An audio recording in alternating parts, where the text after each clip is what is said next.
Hello, I'm Carla Nelson, and I'm so excited about the next young lady that I am going to be interviewing for your education in regards to Black Fashion Career Day.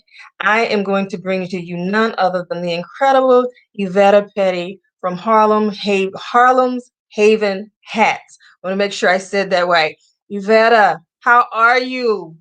Thank you for joining Yes. me tonight.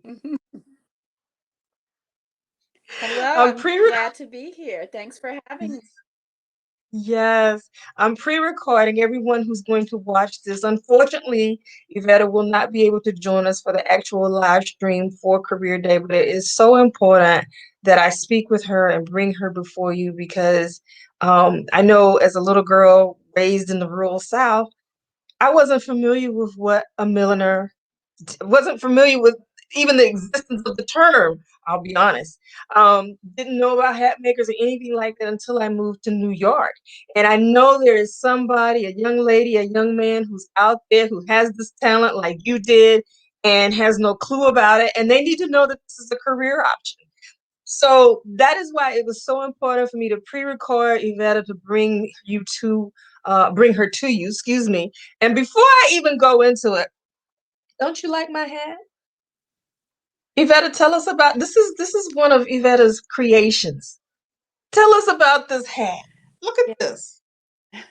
Well, this is our jumbo pink flower fascinator, and it's actually a favorite for women who are going to the races, whether it be the Kentucky Derby or the Royal Ascot races in England, or the Veuve Clicquot polo match here, locally. But fascinators are all the rage, and Miss Carla is looking amazing. I feel so cute. See, this is what I had to do for you. And you know what, Yvetta, tell us, because your work is incredible. It's everywhere. I mean, you've been on the set, you've put designs together for Power. I just saw a clipping of Gigi Hadid. Tell us about some of the other people that you've worked with, and then we're gonna really get into the career of being a milliner.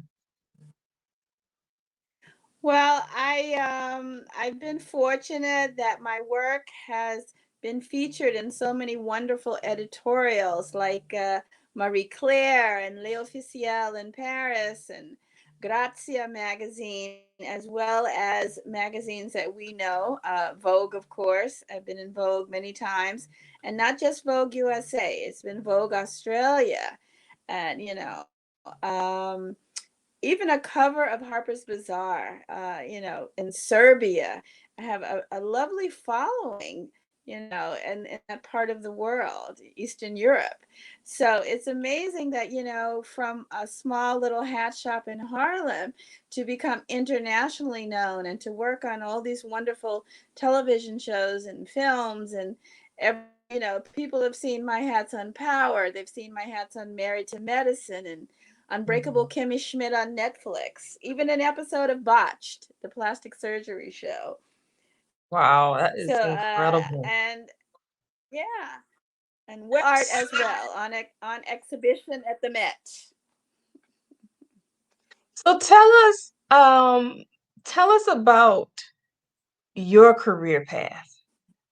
How did you start and tell us about the path working up to the level that you are currently residing at. Not best grammar, forgive me. But tell us how it started. Mm.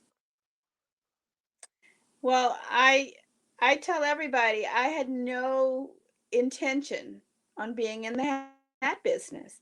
I knew I wanted to work in fashion always. Okay. That's been a passion since I was a child. And I moved to New York right after, graduating, and I knew I wanted to go to FIT. I had an aunt that already lived here, which was great. I could move here. So Mm. I studied textiles and marketing. My degree is in fashion, but it's not a millinery degree. I used to make hats as a hobby. It was just a fun thing for me to do. I only made them for myself, but they got so much attention. Everybody would always ask me, "Oh my God, what a cute hat. Where'd you get this hat?" and I had to end up making a couple for friends. And then my aunt, who was just an amazing entrepreneur, said, "You know what? Let's test these hats." So we did some pop-up shops and markets down in Soho, and my hats would sell out immediately. I mean, Mm-hmm. as soon as I put them out, they were gone. So my aunt Mm-hmm. says, "You know what? I think we need to open a little shop." So I ended up quitting my corporate fashion job and becoming a full-time milliner, and I'm pretty much self-taught. I have never taken a millinery class. So that was over 30 years ago, and that brought me to where I am now. So, what was it that made you just say, you know what, this is what I'm supposed to be doing? What was it that, when did you know that this innate ability was your gift to the world and you needed to be servicing people full time as a milliner? Well, it was just the response. The response from the consumer. They love them. They couldn't get enough of it. And you're Mm-hmm. selling them, so you are making money. And when you end up making more money than you make at your office job, it's a passion and you can make a living. So Yeah. that's when I knew. And it was a different time back then. It was easy to quit a job, and because you Mm. could always get another one if it didn't work out. Things, yeah, we're Yeah. talking, in the late '80s and early '90s. Do you suggest, because I know from communicating with you, and especially from you just sharing, this is an innate ability. This is a gift from you that's there. You can't teach anybody a gift. It's something that's innate. But someone who believes that they may be talented and want to pursue a career as a milliner, if you had to write a job description, and tell them what being a milliner entails, what would you tell them? Or what will you tell them now through this interview? Hmm. Well, see, I'm not just a milliner. I actually have a store. So that's completely Mm, different from really just being a milliner, because I mean, you can have a line of hats and sell them to small boutiques all over the world, or have your own website and just sell them online. You don't necessarily have to have a brick and mortar store like I do. Having okay. the brick and mortar store actually makes it more difficult, because just of the cost of having one. So Mm-hmm. it will absorb most of the money that you make just having that space. But I really love having a brick and mortar space. I love having a studio within the space, and that's the route I chose to go. Um, but you don't necessarily have to do that. You can just become a hat maker and sell your collection. Mm-hmm. And so in doing that, what type of skills should someone have to do that? Soft as well as technical. Well, nowadays, I think it is important to take classes, because I think that knowing the basic skills, the basic technique of millionaire, it's important to know all of that. I I really specialize in using non-traditional materials, and I go a completely different route from someone who's classically trained. I tell people all the time, I can make a hat out of anything. When I look at things, I see a hat. It could be a rug, it could be, your curtains, it could be, just about anything. I'm like, oh my God, I can make a great hat, from that. But I think Yeah. it is important to know the basic skills of hat making and blocking. You really kind of need to know that now. So it's Okay. important to take classes. Okay. And you mentioned, you're not just a hat maker, you have a store. So when you talk about, I mean, because that's really kind of two entities, really. When you talk about that, and we'll come back to that a little bit later, but thinking about that, seasonal, are there seasons, not considering COVID, we can talk a little bit about that later. But in general, without COVID, Mhm. what are the peak seasons and what are the slow seasons? Well, the hat business is completely based on season. It's really, I would say, March, April, May, June, and July. It's like starting, I would say, Easter, Mother's Day, horse racing season. Those are your prime times for selling hats. And you really, Okay. really will make the bulk of your money during those months. Then things quiet Mm-hmm. down in the winter time. But it's definitely Easter, Mother's Day, and horse race season. And horse race season being the biggest. Especially here in New York, even if you're not going to the Kentucky Derby, if you're not flying to England for Ascot, we have locally all of these derby themed parties that go on. So it has created another outlet, which is wonderful. Yeah. And then you yourself, I Mhm. mean, you aren't just serving the general consumer, but you're serving the entertainment world too. You know, Is there? that's one of the most fun. That's one of the most fun things that I do. It's interesting how my business has evolved. First of all, I I moved to Harlem, my shop uptown, because I wanted to service the church community. It was a wonderful move because I knew I would be around all these lovely women who really love hats and who buy them often. So in the beginning, it was those ministers' wives and those, deaconesses, and all the groups in the church. Those were the women that came to me, and those were the women who kept me going. You know, and then I started meeting these young stylists. And, they'd come in and they'd look around. And I'll never forget, there was one young lady. She was in the shop and she was looking, and I could tell, she wanted to ask me something, but she seemed hesitant, like she was afraid to ask me. And finally, she got up enough nerve and said, I'm doing a photo shoot. I'm a makeup artist and I'm a stylist. Do you ever lend hats for stylists? And I was thinking to myself, not really, because people used to call me and ask me all the time, and I would be like, oh no, I don't lend hats. Not really understanding how it worked and how that's like the most Mm. wonderful, free promotion you can ever get. So this young lady lived around the corner from the store. So I said, oh, sure, you can borrow that little hat. And I'll never forget, I got some of the most beautiful photos I have ever seen from her photo shoot. And that was really the beginning of it. And I've learned that these young people who are just starting out, who are trying to put a portfolio together, who really just need,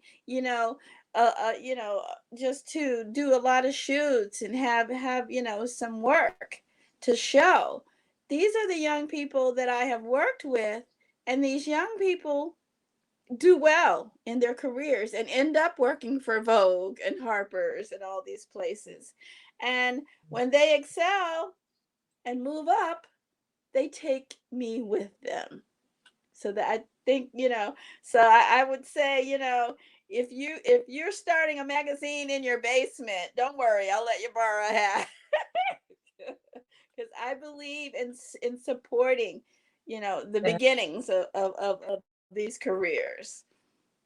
And talk about that a Mhm. little bit because now you were everybody's blessed. I don't want to say it like that, but everybody doesn't start out in a situation as you did with everything being hot and just being bought up immediately. So when someone is starting out, what kind of tips would you offer for them? Because they might not start out with the income potential that Evetta Petty got. What tips do you Well, what do you tell someone who's an I aspiring milliner? Well, I think that you have to sort of understand who your consumer is. Like I said in the beginning, I was just making fun hats, just the things that I like to wear. But there were a lot of young women like me who were really into fashion. They wanted some really fun hat, to complete a look. And then I also Mm-hmm. understood once I opened the shop that I was in a church community and I'd better do a ton of hats that would be suitable to wear to church. And I was really lucky that it was a time where church really became, a fashionable place. That people weren't so super conservative anymore. People were really, really, really working on their outfits for Sundays. So people were having fun with the way that they dressed for church. So that Mm-hmm. was a good thing also. But I understood who my customer was. Mm-hmm. And talk about that role in, that role of someone making hats. And I think you just hit it, completing that outfit. Do you find yourself sometimes being called upon to make a hat specific to an outfit? And what is that impact? What is it almost like, I hear people say shoe statements are it, but what about the hat? Talk about the importance of being a milliner. Well, I really love the fact that I'm helping people look their best. And a lot of times it's for a really important event in their life. It could be, an anniversary, a birthday. It could be a church anniversary, not even a personal anniversary. But people want to look their best, and the outfit is not complete really without the hat. And I enjoy creating this look and completing their look. And that's what really creates a long-term customer when you have dressed them more than once for important events in their life. Right.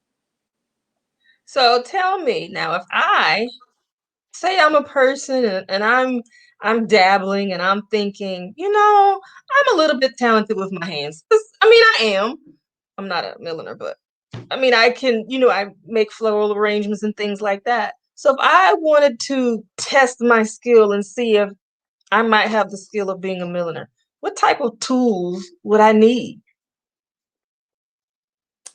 Well, maybe you should start with just cut and sew a fabric hat and just sew it on the sewing machine. That's a good way to start. And you can just buy a pattern, a red pattern, and make a simple, hat with a brim out of a nice piece of fabric, a nice pattern. So I would start with cut and sew, and then Okay. graduate to other styles. Okay. All right. Um, if someone, thinks, okay, you know what, I'm a milliner, I have what it takes, how can they be sure they really have the skills to be a milliner? Or they feel, I heard a gentleman say, everybody that likes your product can't just be your cousins, your uncle, your aunts, and so forth. So, what do you tell someone who's starting out to be sure, yeah, this is might be for you? I think that what's great now is that we have the online sales platform. Open up a little Etsy shop. Put up, 4 or 5 styles. Test it. There's just so many platforms where you can sell where it doesn't really cost very much now. I didn't have online selling when I started. So I really had to rely on people who really loved my hats, and would Mhm. come into the shop and buy them. But, my online presence is even more important than it ever was because of the pandemic. I really, really have to concentrate on my website now and make sure I send out email blasts, creating your customer list. That's important. When someone buys from you, make sure you get those emails because you're going to want to Send them an email with your latest style and something new that you've made, or your latest coverage. If you're in Vogue or the New York Times, you want to send that out to your customers. Maybe they didn't see it. I Right. just had a really nice feature on NBC during the Black History Month, and I'm going Yes. to email that link out to my database, so because everybody didn't see it. Hmm. So there, And so there are so many wonderful things that you can do now. Mm. So clearly you have, well, one, talking about skills, clearly you, Evetta, have that marketing piece. And then I heard you mention in the beginning your aunt, if I understood correctly, she was an entrepreneur. So, and correct me if I'm wrong. So you picked up those entrepreneur, Mhm. you've had someone, a role model in your life to pick up those skills. What are some of those Mhm. skills that you say well, we've talked about the marketing. Definitely you picked that up. But what are some of the other entrepreneurial skills that you Well, picked up from her that someone needs if they're thinking about the independent route? well, I'm going to talk about my aunt and my mom. Now, my aunt was actually a registered nurse who worked here in New York at different hospitals. And my mom, also super, super talented, had many jobs. So these are women who worked really, really hard and had more than one job. My mom was an excellent seamstress, an excellent tailor. She could make a men's suit. She also taught at a local university. She also taught sewing adult classes in the evening at different high schools in Miami. She did taxes. She was really just a woman who hustled. And she also did hair. She was a licensed beautician and for a while had a Oh, salon in the basement of her house. So those were all the jobs that my mom had. And my aunt, besides being a registered nurse, always had a small store, a little boutique going. And also, I think she sold clothing to everybody she worked with at the hospital. And she was also very involved in her sorority. And always, whenever there was a convention or a boule or a regional meeting, mm, always had a vendor space. So, I come from these women who knew how to hustle, knew how to make money, and always could afford whatever they wanted because they worked for it. hmm. I Now, had an earring business when I was 10 years old. I used to sell earrings to my aunt's sorority sisters. and I heard you say boule, so that meant she was an Alpha Kappa Alpha, my Sarah. Maybe that's why I She was love this hat. actually she was from a smaller sorority, actually, Eta Phi Beta. Oh, well, who was the one that you mentioned, boule? Well, a boule is just the regional convention. They're all boulets, no matter what sorority it is. Okay, well, I know we call them boules. So talk about Yes. that though, like accounting skills, um, but yeah, like accounting skills, communication skills. What are some of those necessary skills that a person needs to be that entrepreneur? I think that you always have to make sure that you understand how much you're spending, as opposed to how much you're making. So that's important to know, just to know your numbers. That's super important. And marketing nowadays is just so much easier because you have social media. You can reach a ton of people, with one post. And that's something, Yeah. like I said, I didn't have when we started out. So I am very active on Instagram. I absolutely love it. And I enjoy being able to do these things. Yeah. Okay. And if someone is thinking mentorship for Milliner, the entrepreneurial side, because they are separate. There's the creative aspect of it, but then there's the business aspect of it. So what would you recommend they search for in a mentor? Well, I've had several interns. I have them almost every year. Just because of COVID, I didn't have any last year. But I always have interns that come from, maybe Harlem Children's Zone, or there have been a couple of different agencies that I've worked with. And it's awesome when these young people, I usually get a college student who spends, maybe a month and a half with me. And they are always amazed at how much of a business that it is. People come in thinking, oh, it's so fabulous, you're just making hats. But you also have to sell these hats. It's not a museum. I want to sell, and I enjoy really explaining to them just the whole part of the whole business aspect of it, that I'm not just here to show pretty hats. I got to sell them. Right. And talk about that, on a typical, what outside of COVID, what is a typical day or a typical week look like for you? Are you selling hats every day? Are you selling two or three hats a day? Are there Um, days you're not selling anything? well, all of the above. You never know how many you're gonna sell unless it's the busy season, unless we're getting ready for a Kentucky Derby. That's when you're going to be busy and people are going to be in and out all day long. And then you have, there may be some days when no one comes in. It's hard to judge, but I am so busy with the other projects. That's what's great about the editorial work, and having, getting an email from Vogue saying we're going to need this, or do you have something that looks like that? Because there's always an inspiration board or a feel, or a theme that they're shooting. Mhm. So that keeps you busy as well, because I never know when I'm going to walk in and check my email, and then someone has been on my website, and maybe the stylist saying we need these 5 hats, and we what time can we send someone to pick them up. So I've got to pull those hats.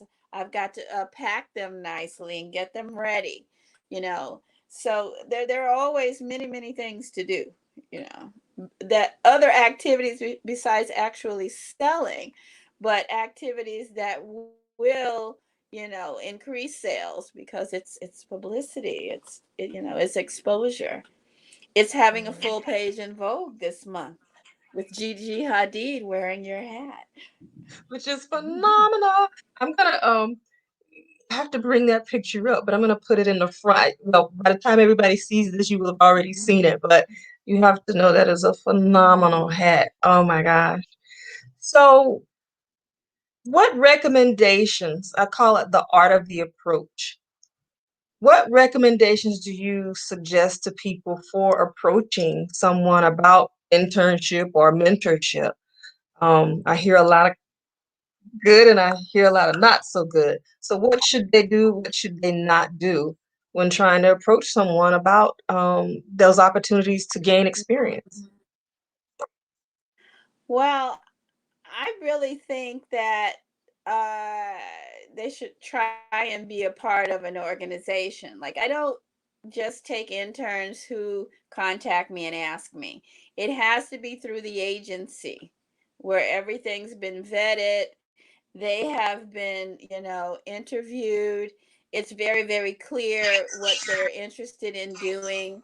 Like, they won't send me someone, who's interested in the medical field, and he's all of a sudden in a hat shop. They're very clear about what these kids are interested in and what they want to do. So I only work with the agencies. Hmm. And for people to step into an internship or mentorship with anyone, what level of skills do you suggest that they have? What should they know before even going that route? They don't really have to know anything about hat making, because I'm not there to teach them how to make a hat. That's not at all what they're going to learn. I am there to show them how a hat business runs, how to talk Nice. to customers. There may be a little bit of hands-on, a little bit of something, but it's not how to make a hat. It might be how to embellish a hat or something like that. But that's really not the focus at all. It's really more of the business side of it. And it's what to do when you get that email and Vogue needs 5 hats. What if Vogue asks for a hat that I don't have? Do I have, I might have to make it real quick.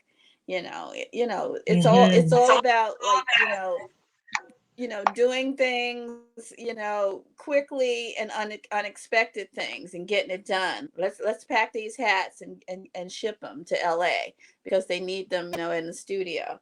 These kinds of things. So that's really what my interns learn. They learn how to run a hat business. Nice. And so, with that said, what are realistic goals and a progression timeline that someone who wants to run a hat business should put into place? Within 1 year, five It years. it It depends on how much money you have to invest. If you're going to just do something online, you can do that while you're working somewhere else. You can have a 9 to 5 and run your online business, and you can do that for a while just to see if your online business is going to work before you quit your regular job. Now, if you're planning on opening a store, that's an altogether different animal. You better have, a nice chunk of change in the bank to fall back on. You may have a nice chunk of investment funds. So, depending on which way you're gonna go. Mm-hmm. Okay. And well, you just really answered my next question, for them to consider that entrepreneurship route. What are some things that they need to think about? I mean, like insurance and things like that before they make that full leap. I think that one of the reasons small stores go out of business quickly is because they don't anticipate all of the bills. Like, I'm just a tiny little shop, but I pay almost $4,000 a year just in liability insurance in case somebody slips and falls. I pay 70, I think it's up to about $75 a month just to have the garbage picked up, and I don't have any garbage. I might have a tiny little bag with a few Kleenex in it. Like, I don't have garbage. But I think a lot of people who start businesses have no idea how expensive it is to have a brick and mortar space. And no, basic things like rent and the garbage collection and the Con Ed bill, your phone bill. It's just a lot of money. So brick and mortar is no joke. And people who open small stores don't really understand. You better have enough money in the bank, I would say, to cover at least 3 years of all of that. 3 years. Yeah. Reserve. You Mm-hmm. said money in the bank, 3 years in savings to Mm-hmm. cover that aside from your Those regular living monthly expense. expenses. But I mean, Mm-hmm. aside from your regular living expenses. Absolutely. This is good. Mm-hmm. These are the things that, thank you, Evetta, because these are the Because things I that think people need people to don't know. even understand. Most people don't even understand that I have to pay to get my garbage picked up because I'm a store. People who live, in homes, you don't have to pay to get your garbage picked up. But it's because I'm a commercial space, it is required, by the state. Hmm. What would you And say, or it's what, not like, mhm. go ahead.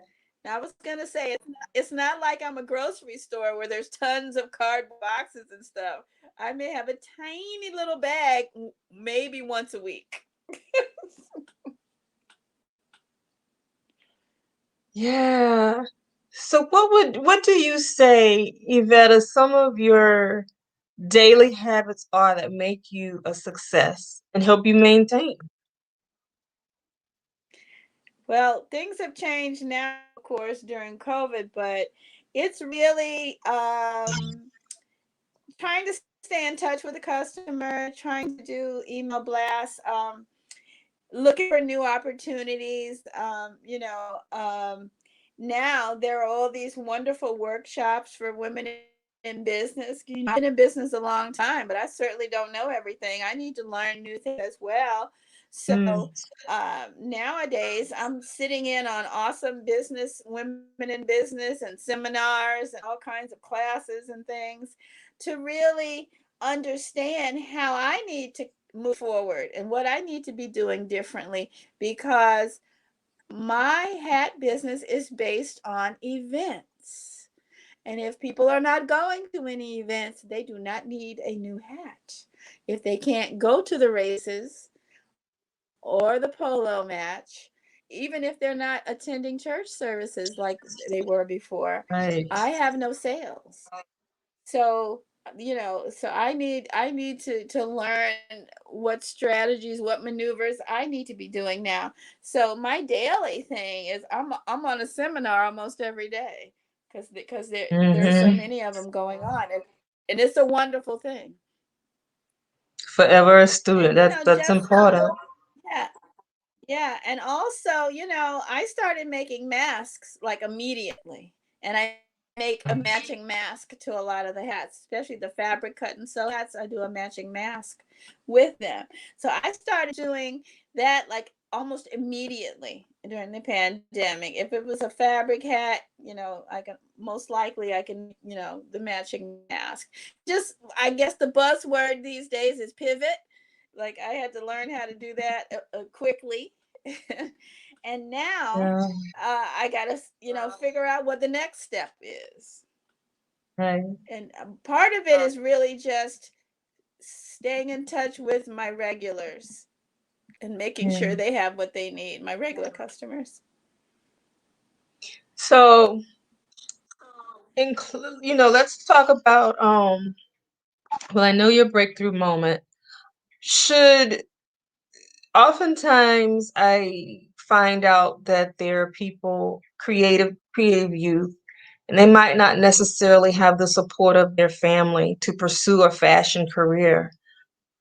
What words do you offer to parents to support their creative youth? And then what words do you offer to creative youth if they don't have their parents' support to pursue a career in fashion? Well, to the youth, don't ever give it up.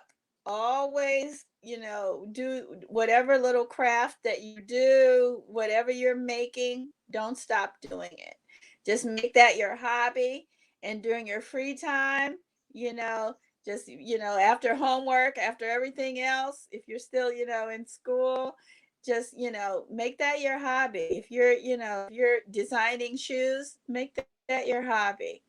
And to the parents, it's so important to recognize talent in your children early. I have to, acknowledge my aunt because she saw it in me very early.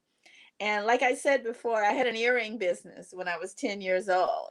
She would take me to the boule with her. And I can remember she had rented a space, and she would go to the meetings and leave me at the vendor's table. And back then, wigs were very popular, wigs and costume jewelry. So I may have been 11 years old, something like that. And everybody wants to know, who is this child selling wigs and combing them on people's heads and styling them?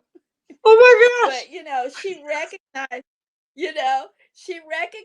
the talent. Even at Christmas time, she would never buy me dolls. She would always buy me a jewelry making kit, a leather bag making kit, because they used to have all these craft kits. Maybe they still exist, but she really, really saw it early.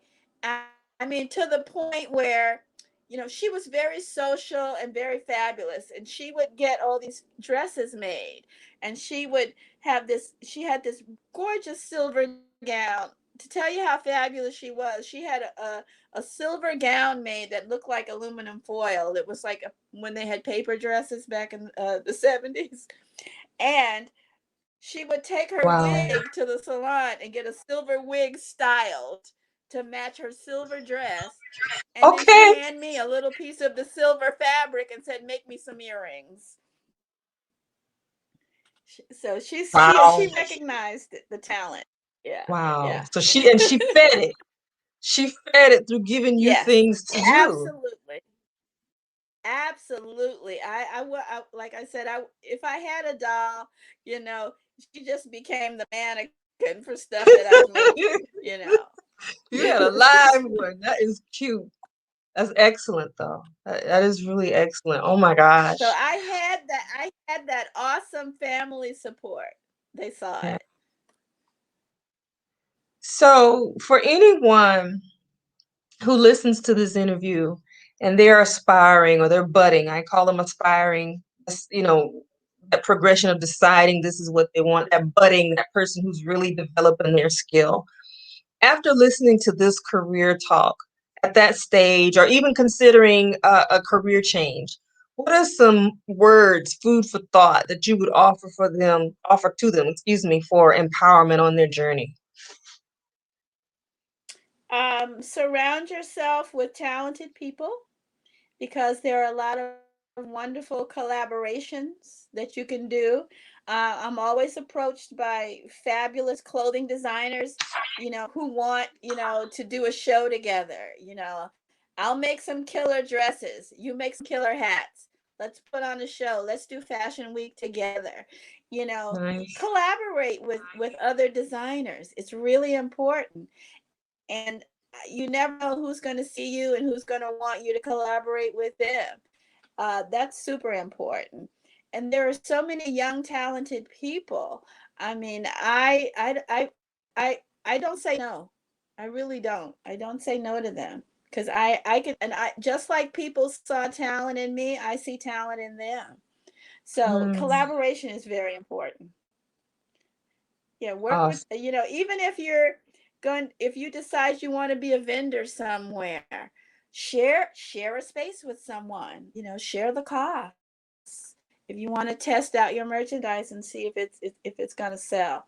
But think about collaborations, with someone who does something completely different from what you do, but they sort of work together. Nice. Iveta, this has been phenomenal. Thank you so very much. I hope that everybody listening to this has truly been enlightened.